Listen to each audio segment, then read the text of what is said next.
আসলে সরকার তো অবশ্যই প্রধান দায়িত্ব সরকারের। আমাদের সাথে বিদেশিরা কাজ করছেন। I thank the donors, our development partners for the support. Our government should come forward. আমাদের গভর্নেন্স ইমপ্রুভ করতে হবে। গভর্নেন্স ইমপ্রুভ করতে গেলে ডিরেগুলেট করতে হবে, নিয়ন্ত্রণ কমাই দিতে হবে।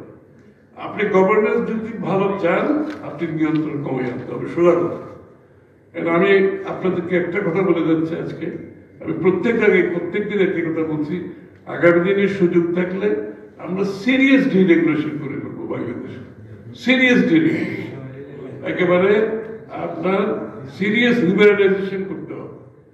কোন ইকোনমি আপনি এই যে যত ইকোনমি ডেভেলপ করতেছে এখন ওয়ার্ল্ডে, আপনি প্রত্যেক দেশে দেখেন প্রতিনিয়ত ডিরেগুলেট প্রত্যেক দিন একটা বার ব্যবহার করবে, ডিরেগুলেট করতে হবে, নিয়ন্ত্রণ মুক্ত করতে হবে। সুতরাং নিয়ন্ত্রণ মুক্ত যত তাড়াতাড়ি করতে পারবো, বাংলাদেশের অর্থনীতি এবং অর্থনীতির সাথে যে আমাদের রাজনীতি নির্ভর করে। আজকে বাংলাদেশের রাজনীতি এখানে সে কেন দাঁড়িয়েছে? অর্থনীতি ধ্বংস করেছে, রাজনীতি ধ্বংস হয়েছে, সমাজের মানুষের নীতি নৈতিকতা ধ্বংস হয়েছে। এগুলোর সাথে সবকিছু সম্পর্কিত। নীতি নৈতিকতা আজকে আমাদের ধ্বংস হয়েছে। এগুলো সবকিছু ফিরিয়ে আনতে হলে আমাদেরকে সবকিছু মিলিয়ে আমাদের গভর্নেন্সের চিন্তা করতে হবে। সবাইকে ধন্যবাদ।